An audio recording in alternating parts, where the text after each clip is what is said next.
Hi there, in this video we're going to look at using Adobe Stock, where there are images already made that you get to download and use. Do they charge for them? Yes they do. What are the prices?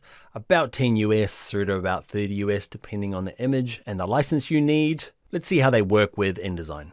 Okay, the easiest way to load up Adobe Stock is in the top right hand corner. It's right here. There's a little search bar for Adobe Stock. It's going to open up a website.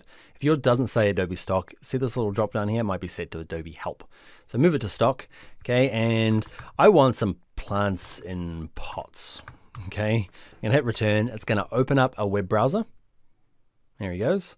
Now what you might find is that you might have to log in again, and you end up at that stage where you're like, what the hang is my Adobe password? Okay, so once you get through all of that drama, you'll be logged in, okay, and it's done a search for me. Okay, if you don't want to use that little option in the top right, you can just go directly to stock.adobe.com. Just type that in and you'll end up here too. You'll still have to log in. Now what happens is these are commercial images. It means that you've got to pay for them. You can pay for them separately or you can do a monthly subscription. That's what I do. Okay, I use a slightly different account to do it. What you could do is you could start your 30-day trial, get 10 free images. Just make sure you cancel before the end of those 30 days. Okay, and yeah, these are just commercial use images. So you'll find the quality is quite good in these. I'm going to decide on this one. Now, what you do is you've got a couple of options. I clicked on it once. It opens up a few things, okay? Now, here I can decide to buy and license, and it will open it in InDesign, okay? But that's going to cost me money, okay? What I want to do is actually just get the preview and put it in there. So make sure you click on the preview option. Click on this one.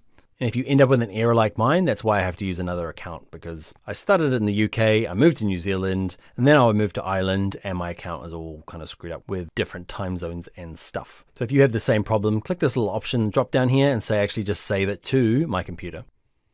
Then you get to tell it where to go. And I'm going to put it in your exercise files. Let's say that you can't get this to work. Okay, I'm going to put it into 04 long document 4, and it's called this one. Okay, ends in 25. Click save, and it'll be waiting in there for you. The cool thing about it is that in InDesign, if your account does work, unlike mine, it'll end up probably in the CC library. If it doesn't, okay, the green at home one, it's probably in one called, you've probably only got a couple, it's probably in my library. Okay, and you just drag it out. So what I'm going to do though is just bring it in manually, file place. I've got this guy that ends in 25. And what I'm going to do is drag it out roughly the right size, do exactly what we did in the last exercise where we pasted it inside of here. Now you'll notice there's a big watermark in the middle. Okay, that will only disappear once you pay for it. Okay, and I'm going to go to cut, select this guy, edit, paste into. Okay, I'm going to move it around. Looks okay. Okay, now what you can do is, so use watermark ones, especially if you're not too sure if the client will want it. There's no point paying for it until you're ready to go. So you might mock up this whole document with watermarked versions, and when the client says yes, it's ready to go, you'll have to let them know that there's a cost involved. Now the images are worth between about 10 US and 40 US depending on things like sizes and what kind of license you need.